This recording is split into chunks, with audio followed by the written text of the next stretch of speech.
Hey everyone, welcome to Success Solutionz, the podcast where business savvy meets health and transformation. In today's episode, we're sitting down with Mike Thompson, a testament to human resilience straight from the heart of the Bay Area. With a past shadowed by substance abuse and incarceration, Mike has turned his life story into one of triumph. Now 12 years sober, he reveals the turning points that reshaped his destiny, from the birth of his son to the power of fitness. Get ready to dive deep into a conversation about the hard work of self-reform, the surprising parallels between addiction, recovery, and marathon running, and how finding the right coach can redefine your health and your life. Mike's journey isn't just inspiring, it's a blueprint for anyone looking to forge their path to personal and professional success. Let's get into it.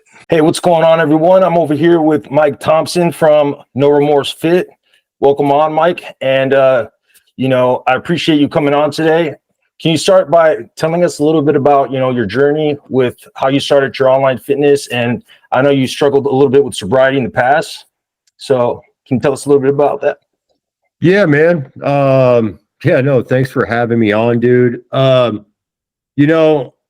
I'll say the catalyst with my sobriety and where I'm at with fitness coaching right now, fitness was huge. Like, with my addictive personality, like, I struggled with drugs and alcohol since I was 13 years old. Basically, I got sober at 26.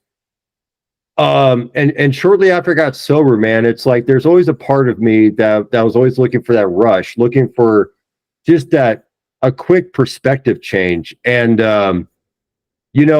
when I moved into my clean and sober house, there was a guy, he was there, he was there, he was in shape, he was one of us. And, I was like, dude, how did you do that? Like, how do you stay in shape? And he's like, he gave me some pointers, told me what gym he went to.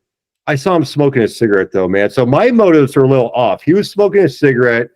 He had a 6-pack, and I was like, you can do that, And he's like, yeah, but you shouldn't. And I was like, that's all I need to know. I went off to the gym like that next day with the very little money I had. I got my gym membership at Powerhouse, and that started it, And I just found, man, that because now we got YouTube and all this. This is like a little over 10 years ago. I bought a book by this guy, Michael Matthews, bigger, leaner, and stronger. And he talked about compound movements. And I just went in there, I started learning these things, man. And, in a nutshell, bro, it was all about how I felt when I left the gym, that feeling of like, I did something good for myself, but it was like thoughts. It was like my stress was gone. I was noticing these things. And, that was the biggest catalyst. It's like a lot of times, dude, I haven't been the most perfect sober person, but like consistently, I've always kept like my health and fitness like up here, right? And so, for me, it was always just chasing that feeling at the end of the day. And whenever I left those gym doors, man, so that would always keep me coming back. But I didn't know how to eat for the longest time. I would eat some protein. I wouldn't take carbohydrates or fats seriously. Like, I was just lost in that area. I would eat, and I would have these little things, like I'd starve myself, binge in the middle of the night, but I'd go back to the gym. I would still go back to the gym anyway, even though I wasn't getting results, but I was getting the daily results from like my mind and my thoughts, you know what I'm saying? And that was something that was like with me, dude, with drugs, was like, it was instant gratification. And nothing else came close to that. I wasn't into working out when I was a kid. I played basketball until I started smoking weed, until I started drinking. And then that escalated into, grade A drugs, and that just took a hold of me for the longest time, man. And I was willing to go to any length to get whatever I could to just change the way I felt, just to get loaded. And that was Groundhog Day for 10 plus years, dude, until I finally surrendered. I gave up and I got accountable to someone. And that's really what got me into online fitness coaching. Is like, once I got accountable to someone for my sobriety, I saw that that's what works, you know, and that's what works with someone getting in shape. At least for my story, was that because I struggled for so long, I never really thought about getting on like a coach of any sort or a trainer. I was like, I don't need that. I don't need a personal trainer. I look at some of these personal trainers, I go, they're not even in shape. You know what I mean? I was like, well, I don't need a babysitter. I don't need someone to tell me to go to the gym. I don't need someone to tell me to go bench and then go incline. Like I rather, I'll figure it out.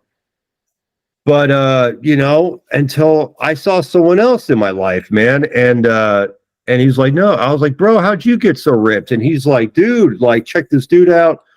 And I did, man, and I hired him to be my coach, and he gave me a workout plan and a set of macros, and I ran with it hard. And all of a sudden, dude was like, and it was just like the accountability thing was like, I was no longer like, it wasn't up to me, because a lot of times for me, dude, was like, I would try to say I'm going to do it right. I would say I'm going to do the healthy thing. I am going to, and that's why I went with like, sometimes I went with no carbs, which is terrible. Or I would keep switching it up. I would never stick to anything. And so with having a coach, they keep it real simple, and you trust the process, man. And that's been the biggest thing, was like, trust the process, like it's been with my sobriety. And that's what got me into it, because in order for me to stay sober, I need to go and help other people, and because I'm the problem. If I sit on my stuff too long, I'm the problem. If there's stress in my life and I'm sitting there thinking about it, it becomes a bigger problem than it really is. So with fitness and all that, dude, it alleviates a lot of things. All of a sudden I have solutions in my life. So that's what it is, dude. With fitness and sobriety, for me, it's been accountability. I think that's huge. Yeah. Accountability is huge within yourself. And, if you have someone to hold you accountable, it's even better. I think that's the biggest thing for online fitness coaches right now is, a lot of people can get the information like you're saying, right? But it's like, are you going to do it? So having somebody to kind of hold you accountable, I think it's huge, So what were some of the biggest challenges that you faced, in the beginning of your sobriety, and how did you go about those? Yeah. So I'll say this real quick. Before I got sober this time in 2011, I had tried when I was 19 and 20, 19 turning 20. So 6 years before that. Because for the longest time, it was just drugs, right? It wasn't drinking really. I was like all in with meth. I was all in with, just tweaker mode. And then that dropped me to my knees, and I moved out of the Bay Area. I went to Sacramento to get some help. And so I lived in this place for 3 months, and I was open-minded. I was everything. I wanted to change my life. And they suggested I get a sponsor. So I got this dude. He shared a meeting. I liked what he had to say. I just started talking to the guy, and we connected. And he would come over, and we worked together and stuff. I always struggled with like, well, maybe I'm not an alcoholic. Maybe I'm not that bad. Like I didn't drink that much. And I see plenty of normal people that probably did drugs when they were a teenager and stuff. And I was like, well, why can't I be one of those people? That was like, it was just a phase kind of thing, because I still didn't know how to enjoy myself. I still didn't know how to be really good in my own skin without being under the influence of anything, even if it was like a couple long necks, right? And that was always like the dream, dude. It was like, one day I'll have a Weber grill, Newcastle in the fridge, and I'll be content. Like, it's not going to be a total rager every night. But I'll tell you, none of my story was ever like that. There was no grill. There's, it was 211, Taka vodka. It was not Newcastle. It was only Newcastle if I had enough money. But there was just never any normalcy. Like, I never made it there. But, regardless, I started working with this guy, and, part of the process is like, you got, you share some stuff about yourself, stuff you were ashamed of, stuff you're angry about. You're just taking a moral inventory on yourself. And I said a lot of profound stuff with this dude, man. And I dropped a whole lot of weight off my shoulders with this guy, and I felt relieved. But the problem is I felt cured. And so I just kind of dropped everything after that. I stopped connecting with this guy, and within a couple months, dude, I graduated from that program, and I thought I had it.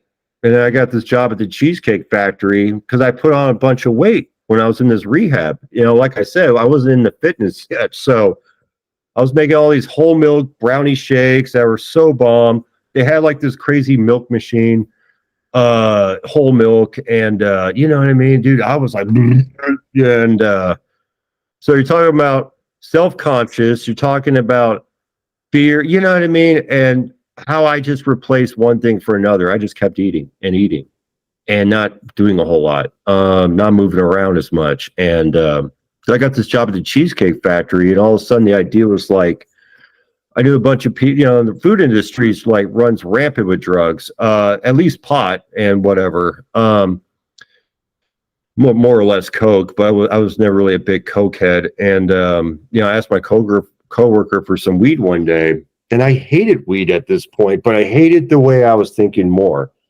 And so I bought some weed, man, and then I went back to my clean and sober house, and they knew, like, I don't pull anything off. I you know what I mean? Like, I'm not sneaky like that. I'm very obvious. And they gave me another chance. And a week after, I showed up on crystal meth, and they're like, "Dude, you're out of here." I'm like, "Yeah, I figured 6:30 in the morning." So I dipped, and I gotta tell you, dude, I didn't come back for 6 years, but I got to really found out a whole lot about myself and drinking. My son was born, and I'll tell you, the biggest struggle was that I couldn't stay sober for him. Like, him alone, I couldn't do it. I couldn't pull it off, and when I met him, because I was incarcerated while he was born due to a lot of the behaviors I had in my life with just stealing and whatnot, and I thought I was good. I thought I could do it for him at least, like. And 2 days later, after I met him, I was like already down a pint of Seagram 7 whiskey, and I was scared out of my mind, dude. I was like, but it's gonna work. We're gonna make this work for him. Me and my kid's mom didn't get along, and 2 days later, I had a pipe in my mouth. It wasn't a rational decision. It wasn't premeditated.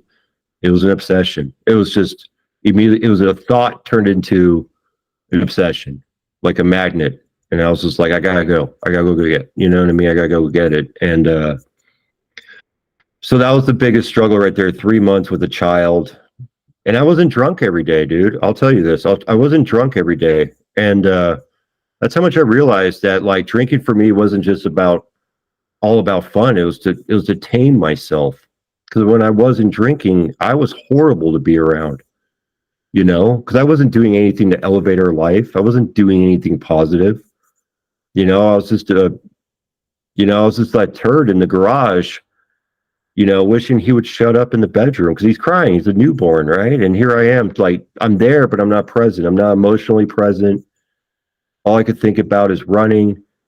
Like, damn, you know what I mean? Like, or how much of a failure I am. And drinking shuts that up, dude, so, after a while, after 3 months, I took off, but, like, look at the damage I did. I broke windows in that house, kicked the garage door from temper tantrums. We were fighting every day. And it was, it was horrible, bro. It was fucking horrible. And that really dropped me to my knees, but it wasn't so easy like that. I took off for a week. I went to Watsonville to go party with my friend. His dad just passed away, and he inherited some money, so we partied, but the party was over so long ago. It was just pathetic. We're like 26. It wasn't cute anymore. You know what I mean? And I finally got this voice in my head, man. It said, "Mike, why don't you go check in the detox? It's not too late." And I never thought about that before. Like, I would just go until there was handcuffs on me, and but this time I didn't, man. And I checked in, or at least I made a phone call to them. They told me to come in 2 hours. So my buddy dropped me off in San Mateo. It's like, right by the detox. In 2 hours, I was like, okay, great. I'm gonna go get a bottle of Stoli's vodka, and I'm gonna go buy my chaser. And I drank this thing, dude. And all of a sudden, I didn't want to go to detox anymore. But I got arrested my last time, and I felt like that was my surrender. So by the time I got out, I checked into treatment, and I started going to meetings. It wasn't a struggle, dude, because I didn't give myself any time to go mess it up. I got right into action. And that's kept me on the straight and narrow ever since, dude. Just I got out, I hit some people up. We started going to meetings, people I knew that got sober. I checked in somewhere and I got busy. And I haven't taken a drink since, dude. I haven't wanted to. And that's not to say it's been entirely easy, especially in this last year. I'll say that. Since I made a big jump with the business, it's been humbling. It's taught me things about myself. So there you have it. Yeah, I think that business will definitely kind of show you who you really are. You know what I mean? And if you didn't know before, you're definitely going to find out. What you're made out of and what you're capable of. Putting into yourself basically, because essentially you have to build something from scratch. And if you've never done that, it's a learning process, especially with school and stuff. They don't teach you stuff like this, how to build your own business. They kind of teach you more how to be go the employer route. So having to learn this yourself is, it requires a lot of new skills if you don't have them ready to learn, right? How to communicate with people, how to network, how to build those relationships with people that are going to either mentor you, be your clients, how to nurture those relationships. It requires a lot out of you as an individual. And I'm just glad you were able to make that. And congratulations for starting your business and for, being on the path that you are now. I'm kind of curious, what do you do nowadays to keep yourself motivated to stay on track? With the business or just my health or just overall? Yeah, just overall. Overall, man, it's the addict in me that, I know that when I go to that gym, how I'm going to feel. And as far as what I eat, dude, I look at food now as purpose.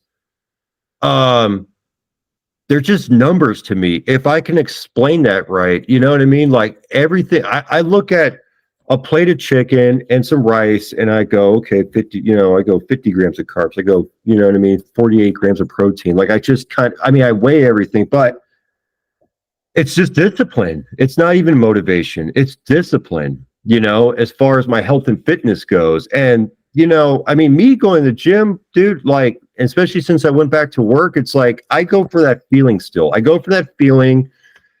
And, lately it's just been like an accountability thing. Like when I'm doing when I got my tripod and my, I'm filming myself, which is I'm still pretty new at, right? I'm not used to it, but,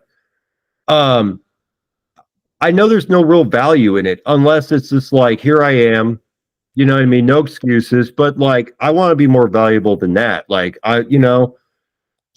So I'm always trying to think of who's the ideal me before I ever started, and what's really going to make someone engage, what's really going to sink in with someone, because I could talk about that feeling all day. I could talk about, and then I leave the gym and I go to work and, maybe it's not the best job site, but my head changes different. Like my perspective on what we have to do to get this job done. Like I'm just in solution mode, but that's because I've been living like this for a while. So it's always it's reflection. And then, so that's kind of where I'm at right now, currently, as far as the business goes, man, it's just, when I'm not doing anything, the guilt comes up, right? It's like, oh, what are you doing, Mike? You could be on Canva. You could be doing outreach, which I think is how this whole thing started with you and I right now. I did some outreach with you and then we just connected, right? It's like when I'm not on social media. Yeah, exactly, dude. So it's like, it's staying in it. And the biggest thing, bro, is the motivation thing is what keeps me going now is not giving up, but it's more or less like, hey, you know what? Like sometimes I'll overthink before I post some content and I go, I'm not really entirely happy with that. But then I'll do something over and over until I'm not posting, until I'm not doing anything. And I just have to remember a lot of times it's like, dude, when we start something new, or we just do it and then just get better. I feel like the more reps we put in, the better we get. And then a lot of times what happens is I get some sort of feeling. It's like a little accomplishment feeling, like, okay, you did that. Okay. And then you're like, okay, we're back on the road. We are still on the yellow brick road. Like we're not in a dark alley, just in overthinking mode. You know what I mean? So it's just like just keeping my toes to the ground and just keep at it, man. That's it. Yeah, I think you brought up some really good points there. Discipline is huge in anything that you do if you want to be consistent at it. As well as like when you're beginning at something, a lot of people I feel like are kind of scared to fail. And I feel like that's part of the school system kind of teaches you that, right? You get A's and B's, or you get, A's and F's and you fail, but it's like, why, why are you a failure? Because you didn't understand it.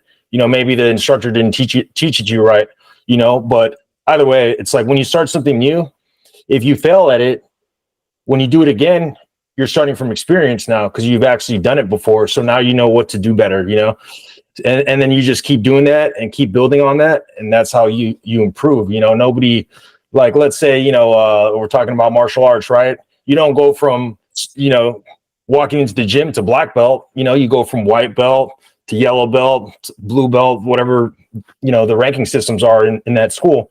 But yeah, you always have to start from somewhere. And as long as you're not willing to give up and have that discipline to stay focused and consistent, I think that anybody can get to the goals, or, reach their goals whatever they may be. Absolutely. You know what I mean? Absolutely. Yeah, I just know this even with experience on that too, man. It's like whenever I've given up on myself, whenever I've failed, there will always be regret. There will always be, maybe it won't be that day. It could be a month, whatever, but I'll go back in hindsight and I go, why did you do that? Why did you give up? It's like that pain is worse than this failure we're going through at that moment, that we're not understanding the subject or whatever. It's like, but if I just drop it off entirely and just go, then it's like that comes back tenfold. Like, you know what I mean? Just regret, man. It's just like, and that's the whole thing, dude, with like why I called it no remorse. It's like, just go at it. Just, like, don't be ashamed about the goals. Don't be ashamed. Like, have no remorse about where you want to be at. You know what I mean? If you want to get in shape, because there's always going to be people around us that want to keep us not in, they want to keep us where they're at. I know that's kind of the society we're accustomed to, where it's like, no, it's okay. It's, even if someone's severely unhappy about themselves, but like trying to get them into this acceptance thing, it's like, even though that person doesn't feel that way inside, but they have to feel like they appear that they are okay. And it's like, fuck that. If that's not what you want, don't be ashamed. Get some help and get after it. You know what I mean? So. Yeah. I was literally about to ask you that too, why you named it No Remorse. So I'm glad you kind of went into that a little bit. I'm kind of curious, like, what advice would you give somebody currently who's either struggling with their addiction, looking to get some help with their addiction, or maybe even just feels hopeless right now? That you're not alone. That, dude, you're not alone. That's the thing with addicts, alcoholics, just, people in that disease, man, is that we feel like we are the only ones. Like, I don't care if it's people in the Tenderloin. I don't, if anyone doesn't know, it's San Francisco's drug haven. Everyone's just caught up in self. Like, that's the thing. We are self-sabotaging. We know we're self-sabotaging our existence, but really, it's in our thoughts too, that no one's going to understand us. No one gets us. It's very selfish. It's a very selfish disease where you my sponsor had a story once, and he said the guy was laid out on the sidewalk, and he said, and he was struggling, like, to even try to get up, and he looked like he was on his deathbed. And my sponsor kind of went up to him and was like, "Hey man, you need help getting up?" And he's like, "No, I'm fine. I'm good." Like, my sponsor was like, "Dude, that is like the perfect picture of addiction, where it's like, you could be dying. You would rather die than ask for help. But, man, it's like, you're not alone. And there's tons of help out there. But the pain has to be the catalyst that gets you to that help. Like, you got to use that. Because I know for me, there's moments where it would get really bad, and I would have a slight bounce back. And then that's when you kind of go, it's not that bad. Oh, I was tripping. It was this chick, or it was this this geographic I'm living in. And it's none of that. It is none of that, because wherever I went, there I go. You know what I'm saying? And I tried moving into quite a few different places, bro. And I'll tell you, I meet the same people. I bring the same me. And at some point, the fresh start thing, it doesn't pan out, because we need sustainability. And if you're struggling out there, there is tons of help, bro. There is tons. I don't care what city you live in. There's always a community of like-minded people, and that's who you need to get a hold of, and that's it, It's all up here. It is all up here. If I could just stress that hard enough. Yeah, there's always help out there for sure. As long as you're willing to seek it, and it starts from within, Yeah. How have you been able to incorporate, your personal experiences with, addiction, and recovery into your coaching philosophy? Yeah, totally, man. I think it comes back down to the accountability thing, like, once again. And, I'll say this too, like, with me, we have steps. Like, the recovery I'm in, it's a step process. Like you said, with jiu-jitsu or karate or whatever, like, you're joining belts, right? Like, you don't go in as a black belt. Like, you got to work your way, you got to earn it, and you gain experience, and all of a sudden you're this different person by the time you get to the top. And, with sobriety, it's the same thing, man. You start off small, and then you're just kind of going along with it. And all of a sudden you got to take some little actions. And then you get further along, you got to take some bigger actions where you're going to be tested.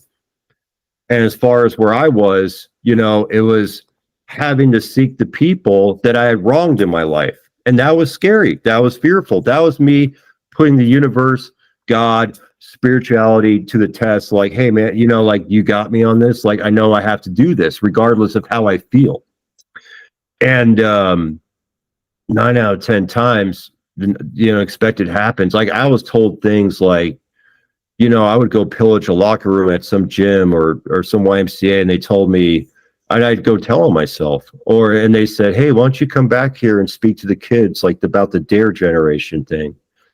I'm like, what? Like, I thought you were going to call it, I didn't say that, but I'm like, yeah, sure. You know what I mean? Like, they just want me to give back. So as far as, fitness and all that, it's like, yeah, no one's expecting anyone to track macros and on day one. Like, you don't need to know all this, but, like, start somewhere. And I think what I stress on the most is, like, most of us know we should not be eating processed things every day. We should, but we go for convenience. We live in a world where it's very convenient. You could have anything right now. I could get anything off Instacart. I could, what I'm saying? So it's like, or DoorDash. And it's this laziness. Like, there is not, like, you with macro tracking, like, yeah, you gotta get specific about what it is you're eating. But, like, for someone who's just trying to make a start, it's just more or less don't go to Whole Foods. I'm saying eat more whole food, like, eat real stuff. Like, it's not hard. It's not complicated to prep yourself for the week. And so the person who I'm really speaking to when I do my stuff on Instagram is that guy. It's me, the guy who has to get up early for work. You know what I'm saying? And it's like, sometimes I'm traveling to go to work. quite a few miles. I don't work 10. Sometimes I get lucky and work 10 minutes away, but a lot of times I don't. So I got to prepare. So I take Sundays, like today, I did my meal prep. I've been doing it for a while, but, start small, man. Like, most people know they're not eating healthy and it's not that complicated. But just take those small steps. You know what I'm saying? And for me, the hugest thing was just the accountability. That's been my experience, hands down. But in the beginning of my journey with fitness, I saw how I wanted to look. And so I took that and my mindset shifted to go, we need to go to the gym. We need to go to the gym. And I go to the gym. And then, I didn't know what I was doing, but I'd show up and get better each day. You know what I'm saying? So. Yeah, I totally agree with that. A lot of people want to jump in and, they see these bodybuilders or people with six packs on the internet and they're like, I want to be that way in like 1 month or 2 months.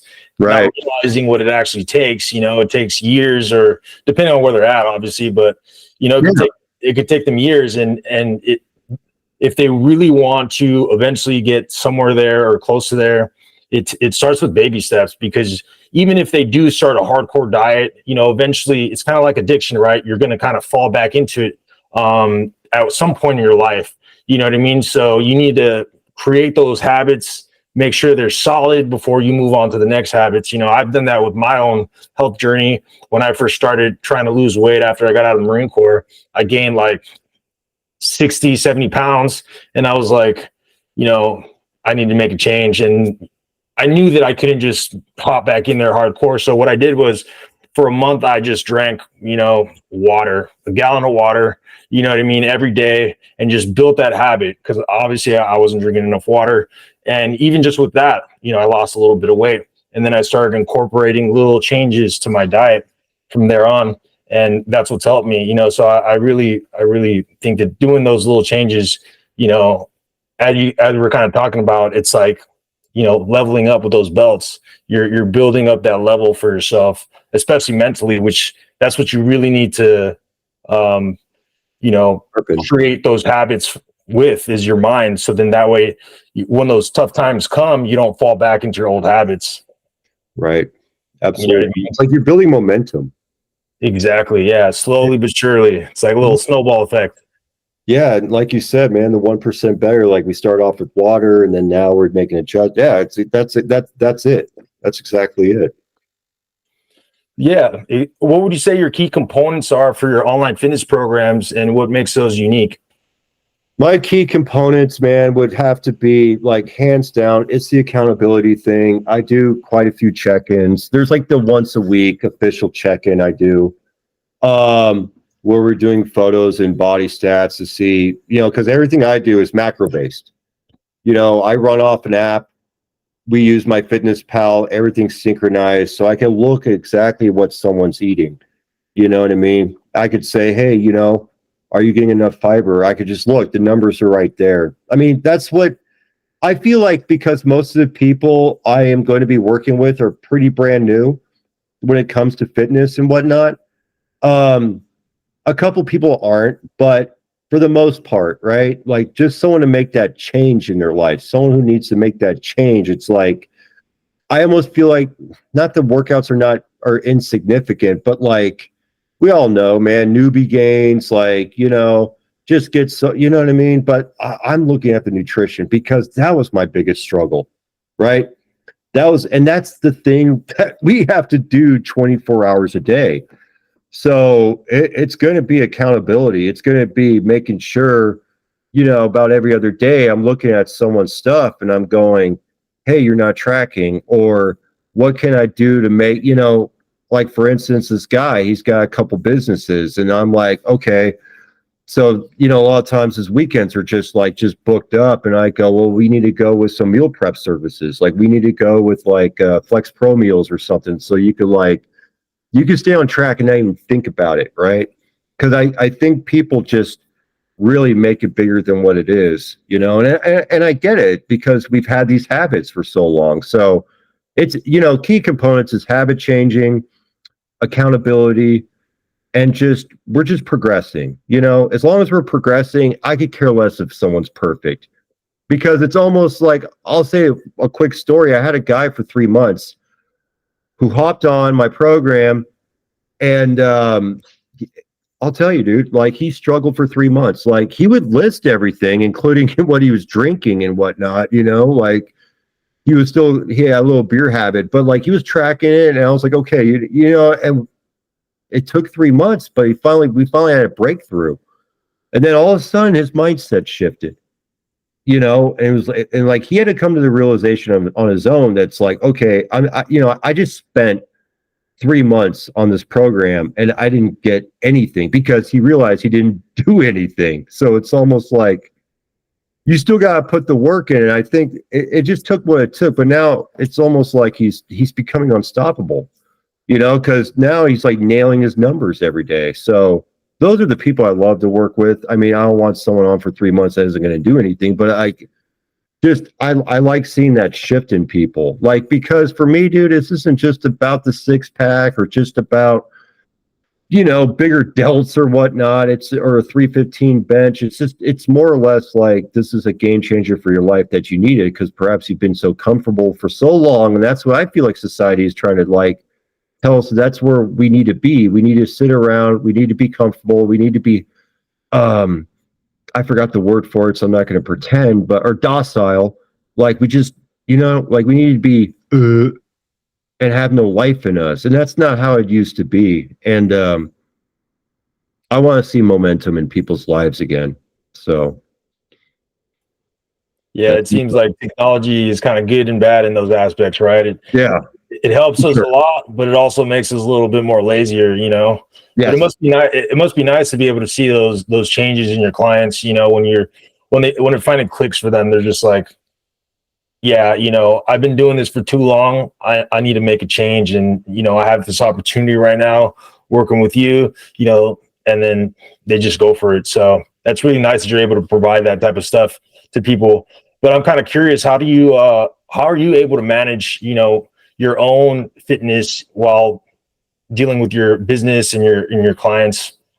Yeah. So I came in, I'm all coached up. I'm coached up, right? Like, I have a coach, and, I just stick to my plan, which is just business as usual as my habits, right? And then I utilize that for a lot of my, what I'm going to create content on, like what I'm talking about, like what I'm eating, like, I don't need to, because for me, I know there's like this niche for like creative recipes and like pizza proteins. And I know there's a ton of cool recipes out there, but for me, dude, it's like, a lot of people don't have time for that, like, we need basic. And I just, my stuff is just, bland and simple. It maybe doesn't look attractive, right? But it's like, hey, if you're out of time, this is what you need to do, kind of thing. And so, as far as like tracking my own stuff, it's done in the morning.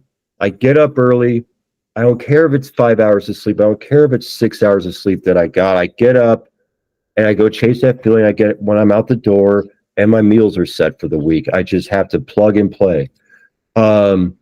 And so that's how I manage that. It's done by the time I get off work, right? And so when I get off work, man, I might rest up a little bit, but sometimes there's sales calls. Sometimes there's like, I'm invested with a firm, JWX. Like, I'm invested with a business firm that they detail in social media marketing for online coaches. And it's not just fitness, it's cars, it's real estate, it's life coaching. It's a lot of different things, man. And there's a lot of classes with a lot of seminars with sales, with creative content, with, there's a lot of pieces to the puzzle.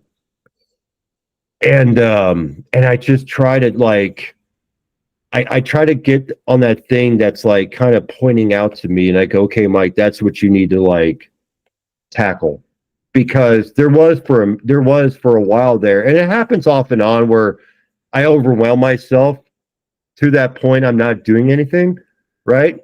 But like I said earlier, that's when the guilt sets in. It's like, oh, okay, is that what you're really going to do? You know what I mean? It's like, okay, and like you said before, Eric, it's either going to make or break you, you'll find out a lot about yourself if you're starting off a business, and you'll underestimate what it really takes. And so, um, I just have to go in. I just have to go in on that thing, and then when I find myself, like if it's creative content, like I'll use Canva or something for some posts. I'll get in that. I'll get in that mode when I'm actually like going for it. You know what I mean? I'll take an idea and I'll just go for it, and then I can nitpick. So that makes sense. It's just that flow state, right? Just have to find that flow state. It's not necessarily motivating or motivation. It's just that's just what I need to do. Otherwise, I'm going to keep thinking about later, like how much I did not do it. Yeah, definitely.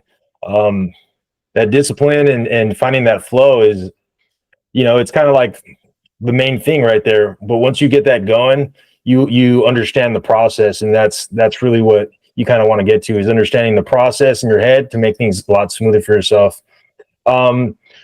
So, speaking on that, it's kind of like we're talking about how mental health is kind of like a huge aspect in the whole game of either fitness or business.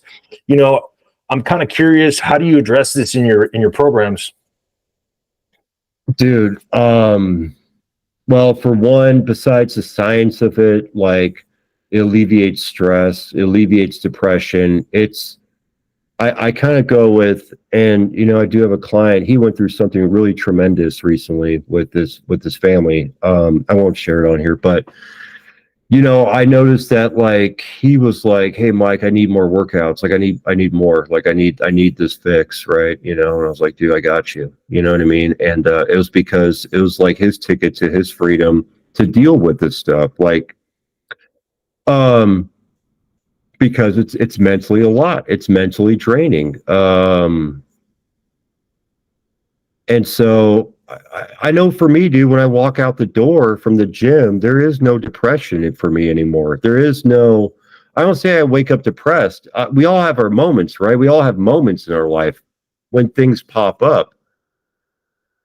But I got a better shot if I show up for the gym. And even, dude, even before the gym, like I was a runner. I dated a runner for a while, and I got hooked on that because I gave up on the gym, and I found running, like the endorphin rush, dude, and the mental health from that. So it's like, it's just basically like, just when you're pushing yourself, like it's like, dude, like when I'm pushing myself, I'm pushing out all the thoughts. And that's what I share with people. That's what I share with clients, or that's what I share with people on, IG and whatnot. It's like, dude, when you're going after it, and sometimes you don't feel like doing it, and sometimes those are like the better days, because you pushed yourself, and you're pushing all that shit, you're pushing all the thoughts out, man.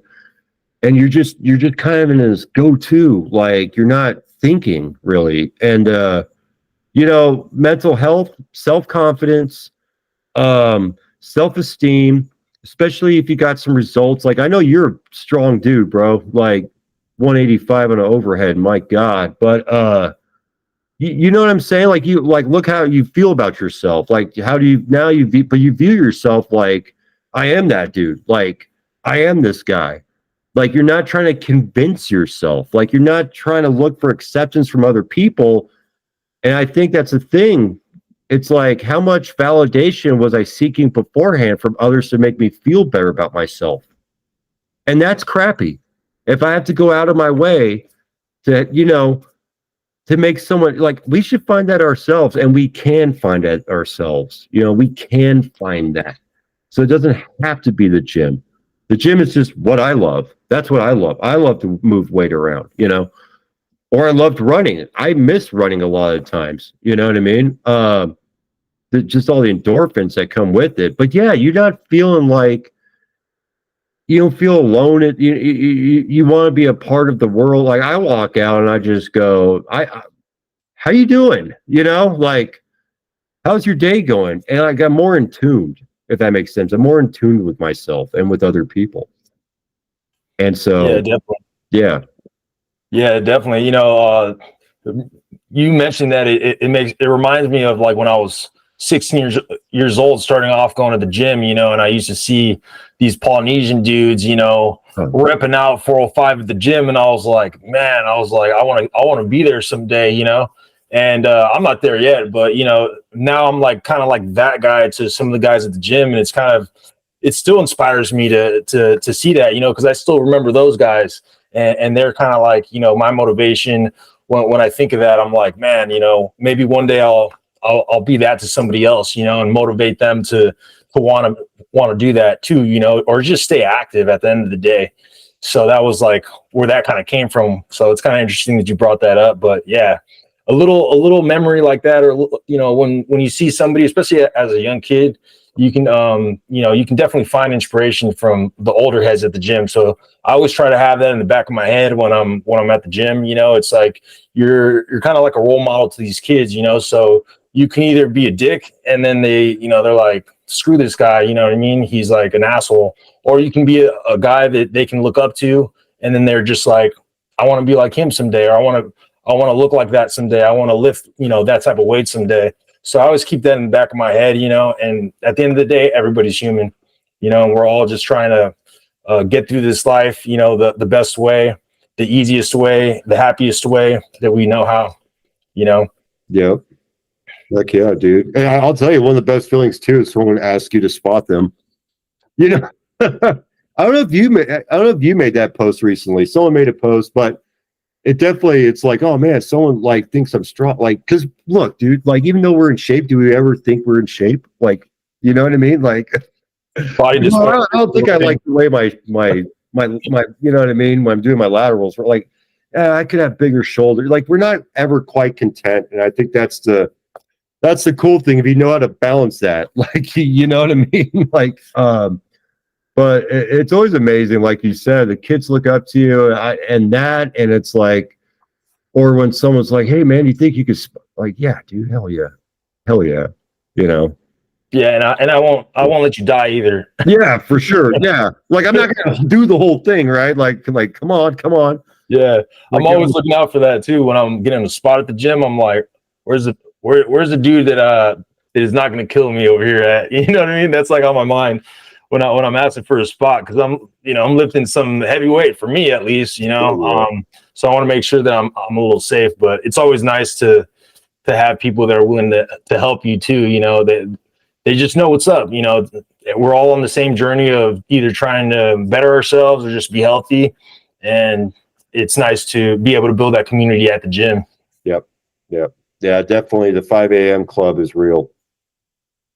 Oh, for sure. Yeah, I've gone at different times, and it's funny, the different personalities you'll find, depending on the time you go. Absolutely, especially at the ones we go to. Yeah. So I'm kind of curious, what would you say are some of the biggest misconceptions that people have about online fitness coaching? That's going to be easy. That's a walk in the park, that you're going to make 20 grand in a month, that it doesn't take much work to get there. Bullshit. Dude, like, you got, unless you've been branding yourself, unless you've been like, you've been helping out a lot of people, like you've been giving out value for the longest time. Like, if people recognize you, that you've been that guy and you have engagement, then like, don't think that you're going to walk in and all of a sudden just kill it. Some people do, though. Some people do. You know what I mean? Some people have that level of people around in their life, and that's awesome. But I'm just saying, for most people, it's like, it's value. It's giving out value. It's helping people. It's like, before bankroll starts coming in, man, it's like your motives. And look, with JWX, like my business coaches, man, they stress this hard. They say, what's your true motive? Are you here to really help people? Or are you here just to collect a check? You know what I mean? And, for me, dude, it was like, that's where the parallels of sobriety and that come in. It's like, I came in to help people. That changed my life. Right. And if I continue that type of service, my perception will at the very least change. And yeah, I could collect as I go too. You know what I'm saying? But like, the misconception for real is that you think you're gonna get rich overnight. Nuh-uh. You gotta grind, bud. grind, learn about yourself, learn what works, learn what doesn't, because hey, the algorithm's always changing. There's just things you got, it's like, what's your, have your motive, you have good motives. If you want to help, then go all in, help. It's kind of like what we're doing here, right? We're providing value to people as much as we can. A lot of people have that misconception, like you're saying, that, that they see some 20-year-old millionaire on Instagram or social media, and they think like, wow, that, if he did it, I can do it, not knowing like the real story behind everything, or just not realizing how much time and effort is actually put behind, or if it's even real. Brand. What was that? Or if it's even real. Could be a rented Lambo, could be, I'm just saying. Oh yeah, exactly. Yeah. Exactly. Yeah. A lot of people don't realize that those guys, they're getting mom and dad's money, and they're just going and renting stuff out and taking some pictures, but on the internet it looks really nice. Right. You know what I mean? Totally. So I'm kind of curious, what about like the online misconceptions for online fitness coaches, the maybe like potential clients for you might have? Oh, well, like, what do people think they're getting into? But yeah, someone trying to hire like an online fitness coach. Oh, okay. What are some misconceptions that you're going to be babysat? Like, unless you're paying that top tier dollar, like, there's no babysitting. Like, do you think, like, you are going to be, like, a lot of times it's almost like you don't have to put the work in. It's like, well, no, I'm here to guide you. Like, I'm here to guide you, and we make adjustments. We'll do phases of training, but like, you gotta put the work in. And I think this might apply with it, is that people will pay and they go, oh, well, why is nothing happening? It's like, well, you haven't done anything. You know what I mean? You gotta do stuff. You gotta just pay. I think what it is taking simple direction and just overcomplicating it. It's just overcomplicating simple things, but they become complicated because, yeah, maybe you haven't done them before. So you're trying to but a lot of people, man, just make excuses. They just flat out, it's just laziness. Like, they're not even trying, And I think that's what it is. Someone thinks they could pay. Okay, where's my results? It's like, no, it takes time. There it is too. It takes time. Depending on where you're at, how much weight you need to lose, and we're going to do it the healthy way, right? It's going to take some freaking time and patience. Be patient. I say it takes a month for someone to build a habit, at least with tracking and whatnot. Like, look, the first month is just kind of trial and error. Because you gotta get used to it, I mean, I don't know. I mean, for me though, dude, like, as soon as I paid the dollar for my first coach, it was like, I just, maybe because I was already familiar with protein, carb, I was already kind of familiar. This wasn't a total game changer for me, but as far as like my meals went, like, I was kind of on it from day one. But I have to realize, like, I have to be a chameleon, and that's something that's, I have to be a chameleon. There's a lot of different type of people out there. You know what I'm saying? Yeah, being adaptable is definitely something that a lot of people do not have, and it would be a good skill set for them to learn. That's definitely true. I see a lot of people struggling with fitness. They don't, and a lot of it is like they don't commit to themselves. That's what it is. That's where it starts, right? Exactly. Yeah, you gotta believe in yourself. That, like, you gotta see it, that's happening. And I guess, I've always had that. I had that prior. Like, I see myself, this is how I'm gonna look. Or I see myself, this is where I want to be. And I go, and exactly, that's where it needs to be first before, or otherwise you're not really going to take any direction. But that's a good point. Mm-hmm. So what tools or technologies have been able to help you build your online business? So for me, dude, Canva is really great for making content, making single image posts, with portrait mode. You can do some stuff like, so with editing videos. You do stuff with Video Leap. You could do captions for your captions. There's a lot of AI stuff out there. Like if you need an idea for something, like look, everyone's using AI. Like, let's get over it. It's not going anywhere. Let's not be fake about it.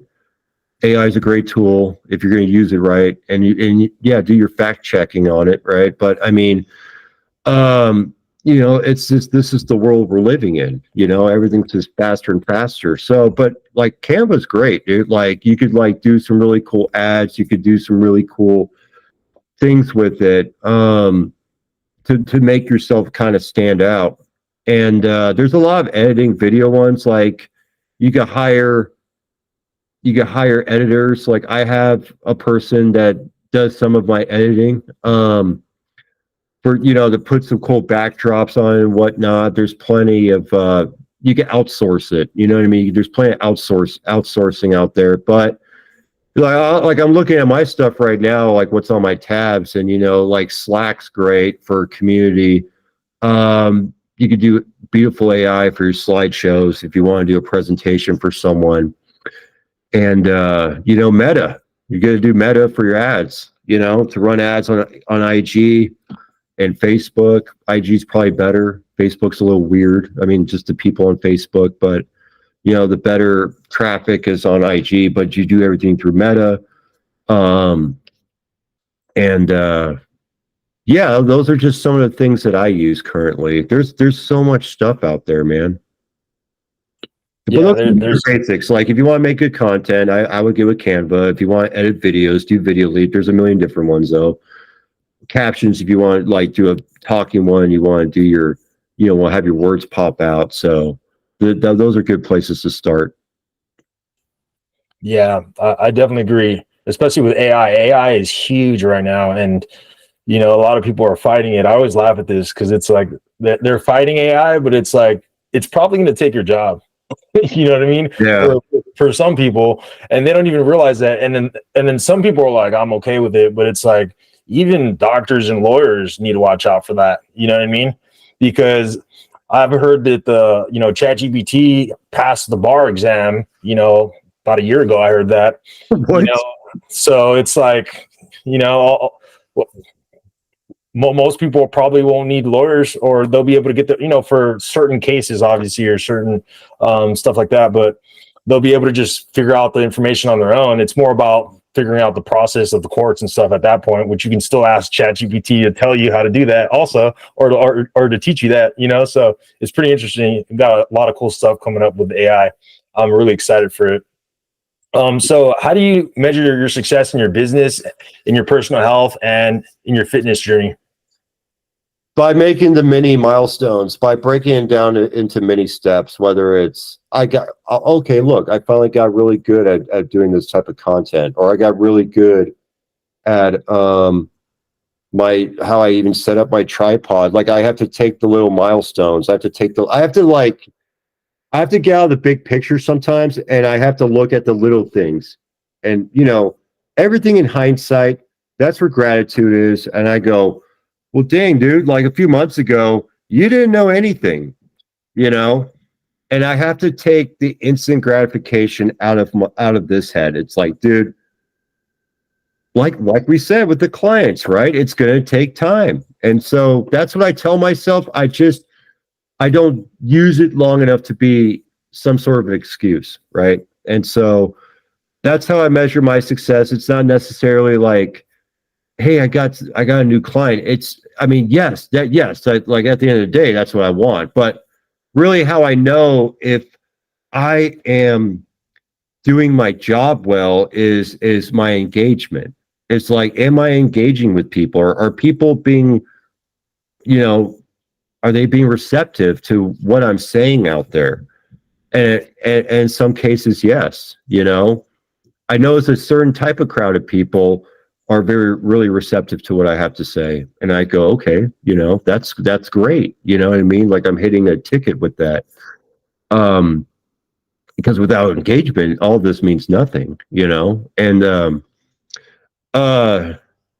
that's how I really know if I'm like, really what it is like I'm becoming more authentic. Like I know I'm becoming more personable. Like I'm becoming more comfortable with being on camera, because no one's comfortable with being on camera at first. That's everyone's story. So once you know you're kind of over it, and that was a big thing too, man, is how many videos I used to take of myself, like on a morning monologue, and I go, I started over the word, delete, delete, delete. All of a sudden I spent an hour on a 1 minute video. You know what I mean? On my storyline. It's like, dude, just send it. And then you just take the fear out of everything when you just send. And that's basically it, man. It's just getting over those mental humps, right? You know what I mean? Just get over the mental humps and like, screw it, send it, post it, let's keep going. Yeah, that's people think they watch videos online and they think that those people just are great at what they do. It's like they don't see the the other side of how much time and effort it took for them to either get good at that skill or how many times they did that video. And that's a huge thing. Even with me, when I was like kind of starting out, I've been making videos for a while now, and I'm sure some people probably see my videos and they think I'm super comfortable. But even when I'm recording at the gym or something, I still get embarrassed, but I just don't allow that thought to like matter. You know what I mean? I just do it. Like pulling your tripod out? Yeah. Yeah. Someone said to me once, and sometimes it works, and it's like, oh, okay, next time, just like, hey, are you going to pay my rent this month? But here's the thing: most of the time, most people don't care. You know what I mean? It's just what I think other people think, right? Exactly, and as long as you're polite about it, Yeah, and that's so cool. Joey Swole liked your stuff. I saw that. Yeah, because it's a good point, man. It's like, hey, who am I to get mad if you walk in front? You know what I mean? Like, yeah, I can just do another set. Exactly. Yeah. Or just do it next week, like whatever. I mean, next week I'll probably lift more, or one more rep or something. Right. So it's not a big deal. I'm just like, I even try to, if somebody's going to be in my background, and if I notice them, I'll try to ask them like, hey, are you comfortable with being my video? And the other day I had some guy, I asked him, I was like, he wasn't even going to be in my video. I was just placing it kind of like near where he might be changing the weight. And I was like, hey man, do you mind if I put this here real quick for my set? And he's like, yeah, man. He's like, you don't need to ask. And I was like, I do need to ask, bro. I was like, this is not my gym, and it's a shared spot. It's a shared place.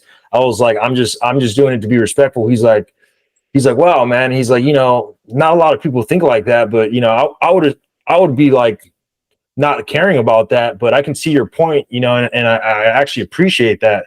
And I was like, well, of course, man. I was like, when I'm in a public place, I'm trying to be as respectful as possible. That's at least the way I grew up, But when you show me that you're not respectful, then that's a different story. But I'm going to give you respect before, you know what I mean, anything else, because you haven't done anything to prove me wrong, and I try to treat people how I'd want to be treated. Unfortunately, a lot of people don't see that or don't think that way. But again, that's not my concern. My concern is for myself and how I come across to other people, I'm trying to be as respectful as possible at the end of the day, especially at the gym that I'm going to be going to, like, the majority of the week. Right. You don't have that stigma on you that you're a douchebag at the gym. Yeah, that reputation, right? Yeah, it's just common courtesy, man. Exactly. Common courtesy. Yeah. So, talking about like the engagement and stuff, from your previous answer, like what strategies have you been able to find that were most effective in building your community? Outreach. I go look up different gyms around my area. Sometimes I go out of the area, and I go look up recent posts, and I kind of look for people around resolution time. I look for people. I go, hey, how's your progress going? Or how's that resolution going? You know what I mean? Starting conversations, just finding people under some hashtags, certain locations at certain gyms. It may seem creepy, but the fact of the matter is, not a lot of people that like to ask for help. And what one of our sales guys, like what he likes to stress upon us is, not enough people are being heard in their daily life. That's something he really loves to say. So what I hear is that I just need to start a conversation with somebody, not come off spammy. Maybe I have a little lead magnet that I kind of send with a conversation I'm trying to start with someone. But I find for me, because I was aggressive initially, like, like, well, hey, do you want to hop on a call with me? It's like, let's do, it's like, no, it's like I've just starting a conversation and just keeping a conversation going and just trying to build a pipeline of people, right? And building trust, right? I got like I said, Eric, you know what I mean? It's only been a few months that I kind of went in all of this.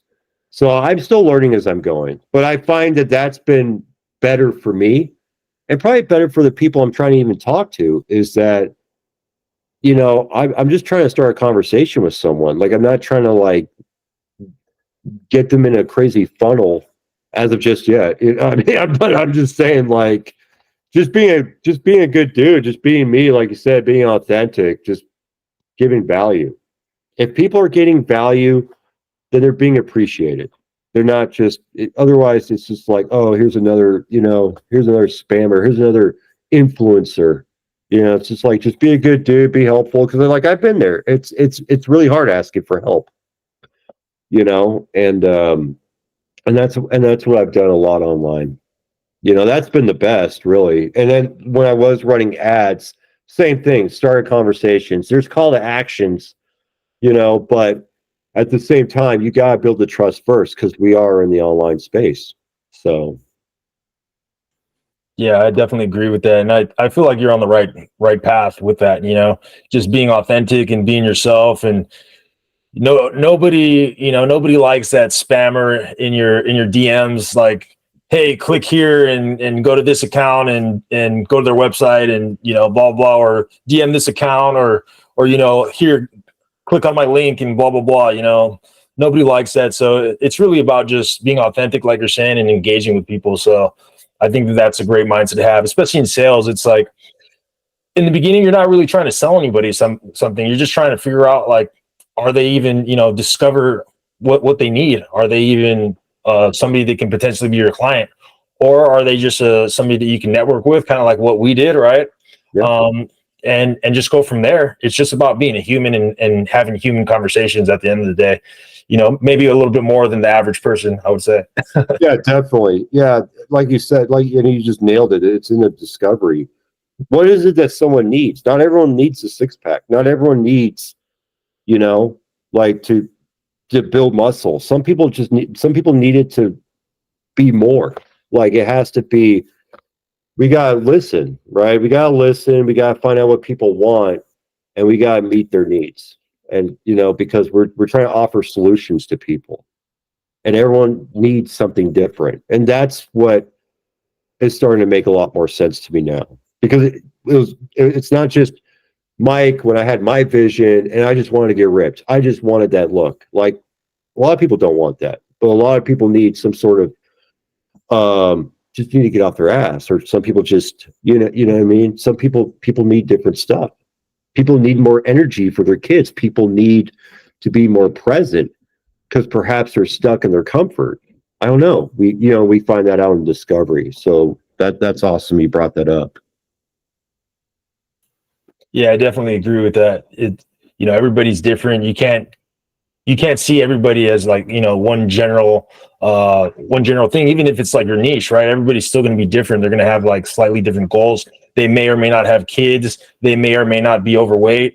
All these different things you got to take into account when you're talking to somebody and seeing if they're fit for to be a client of yours.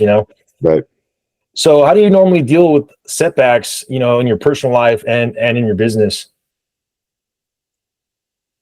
Take the thinking out of it. Like, it's good to analyze. It's good at, like, inventory is good, but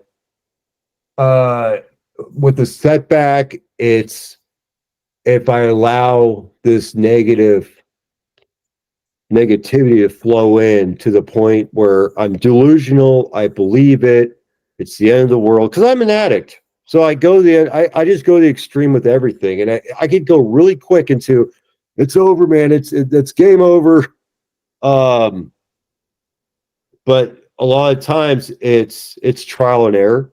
It's let's analyze what's not working and let's go down this road and let's see if we do better here. You know, it's not, I'll tell you, it's never going to be, if there's a saying, and that is about insanity, is that if we're keep repeating the same behaviors and we expect different results, it's considered insanity. You know, if I keep trying something that's not working and I'm going, why isn't it working? Well, maybe I need to try something different. So with setbacks and whatever, just any of my experiences, that's all it is, man. It's this like, okay, let's try this different route. Or sometimes, bro, it's let's keep going. Let's keep going. As long as I'm not just sitting there soaking it up, getting into delusion mode, then we're all good. You know what I mean? Yeah, for sure. Definitely. Can you discuss like a different time when you had to adapt one of your business strategies to overcome a challenge? Yeah. So let's just go with outreach, right? We were given, like, I was kind of given a DM script that I kind of thought came off spammy, but I go for it anyway. Um, and I was getting no engagement, you know, and or if I did, I was engaging with the wrong people.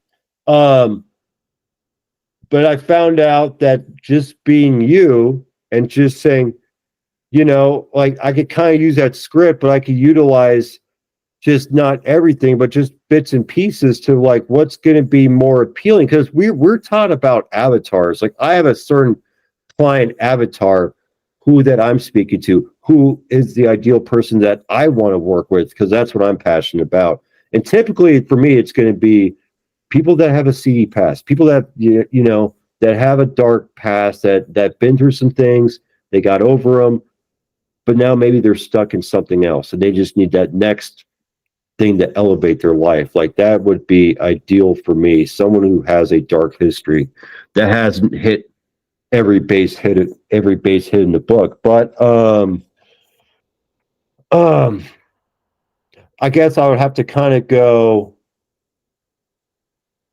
that's really what it is, bro, is that if something's not working, I just need to try something else. And so for me, if we're going to talk about posting content, what seems to not get much engagement is what I think people want to hear, which is being aggressive, just calling them out.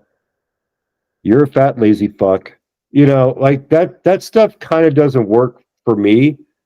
It just seems like I'm trying to get instant results. So I need to, that's really what it is with everything I've done. It's just like I'm trying to like get a result. Like I'm not trying to build something. And so I've had to scale things back to like my approach on things. And you know what? Ever since then, it's allowed me to feel like I'm giving more value rather than I'm becoming too salesy. So coming off aggressive right off the top, you know, um, not getting much out of it. You know what I mean?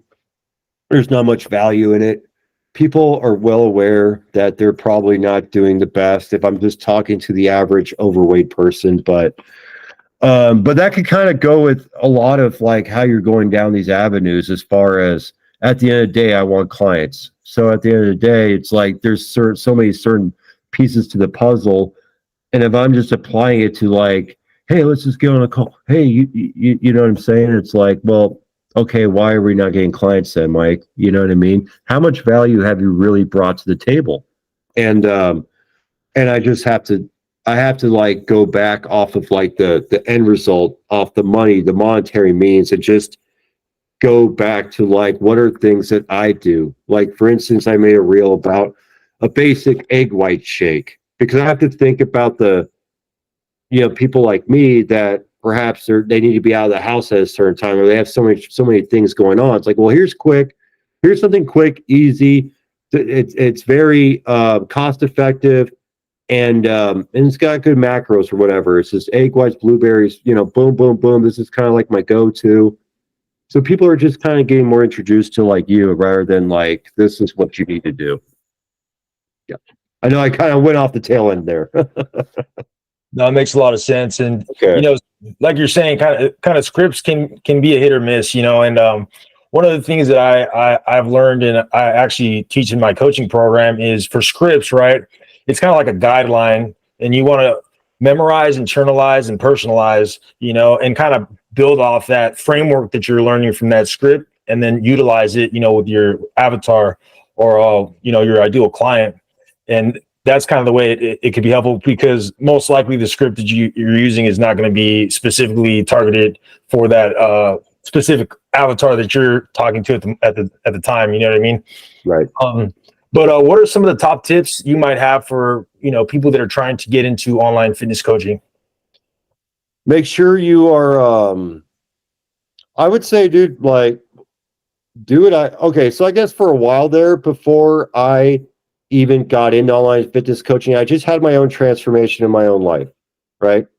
And I thought, man, it'd be so cool, if other people did this. So like in the beginning, I was just posting my workouts with what I was doing. And I thought that would be good. I thought that'd be good enough. Or here are some macros I'm eating, but I didn't like have any intention. I don't know. I it was all very vague. As far as when I was using IG a few years ago in 2020. Yeah, make sure your motives are right. But I would say if you're going to invest with anyone to help scale or even help like get you on your feet, make sure they have your best interest at heart, and cheap is not always the best way to go. If you're serious about it, if you're like, dude, this is what I'm passionate about, like this really helped my life, and I know I have the ability to help others, like just know you have to self-invest, before you think it's just going to be bankroll coming in. You know what I mean?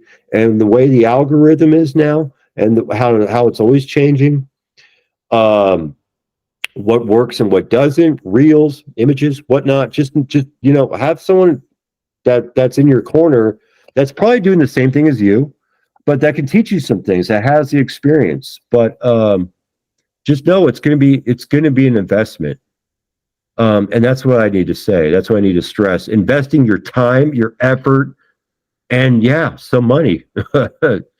You got to pay to play, baby. That's it. You know what I'm saying? Yeah. Like, how much do you believe in yourself? Yeah, that's huge. And investing is huge, whether it's in yourself, your time, which is usually a huge investment that you have to give, especially as a business owner, and money, for whether it's mentors, coaching, or even in your, reinvesting in your business. It's all about learning how to be able to do that and being able to do that in the first place. A lot of people, they'd rather kind of going back to the the drinking and the addiction stuff. It's like people would rather, when they're in that mindset, they'd rather invest in those things rather than in themselves. And I think that's a big switch that a lot of people need to have. So what's the future for No Remorse Fit? Man, future is we're just going to go in on more content. We're just going to go in on more value. We're going to go in on more tips on some of the things I do in the gym, maybe some etiquette stuff. I don't know. You know what I'm saying? I'm just going to find things that I think people will find useful. And that's all you're going to get from me right now is I'm going to give you guys some value, on what works in my life and why I think it's going to help benefit you. If you're beginning, if you've been going for a while, but you're stagnant, you know what I'm saying? Just more of me, man. You're going to hear my voice more. I'm going to be more on camera, and just going to get more value. That's it. I appreciate that. Yeah. And I Yeah. look forward to seeing you on there. I love to support your content and, and just see you grow. Can you share some of the habits that you've been able to implement to your business that have been, helpful for your success? Yeah, dude. So morning routine, because a lot of my business my business is online coaching. So I'm going to go in, do my morning routine, which is I get up at that hard time, couple hours before I even start work. I'm going to show you guys I'm going to go to the gym, and then I'm going to film some stuff in there. But like that, my morning routine is really huge on that because it's how we start the day. You know what I'm saying? And yeah, the habits is, man, I go to bed early. I stick to my macros. I stick, because if I'm going to be, I'm here trying to help people, I better be walking the walk. You know what I mean? So I am not a hypocrite. Yeah, you gotta like set aside the distractions, like phone on silent. Sometimes my phone's not on me if I'm doing stuff off my laptop. You know what I mean? We're still in fine tuning mode, if I'm gonna get real. But definitely my morning routine. And sometimes, like if I really want to put this post out, but I haven't written anything on it yet, that means I'm going to get up an hour earlier before that, or a half hour earlier, and just get some coffee in and just kind of meditate for a minute, kind of reflect. And then I'm just going to go in when it's nice and quiet, man. You know what I mean? And those little things right there, like really help my day out. You know what I mean? Because, yeah, dude, I do sheet metal work, man. It's taxing.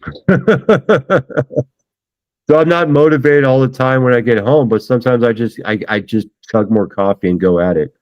And I just go to bed that much earlier. So afterwards, you know what I mean? I'll notice that too, man. When I'm like getting in the flow state, if I'm just like kind of here in the moment, then like I'm not tripping off the other stuff. So morning routine, dude. Morning routine. Starting your day off with discipline. Exactly. Yeah.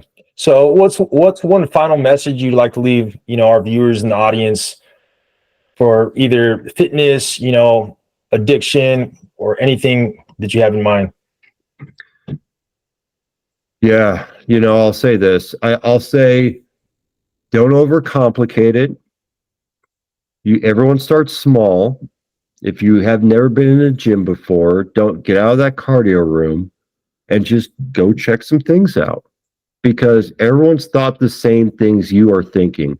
And if it's going to be business, if it's going to be getting sober, if it's going to be just getting in shape, everyone has a day one. And then you just keep stacking it from there. Start small and big, but just focus on the little things that are in front of you. Know what your goal is, but know what you need to do to get to those goals. Have that blueprint. Have it make sense. And just do it. Stop thinking and just do it,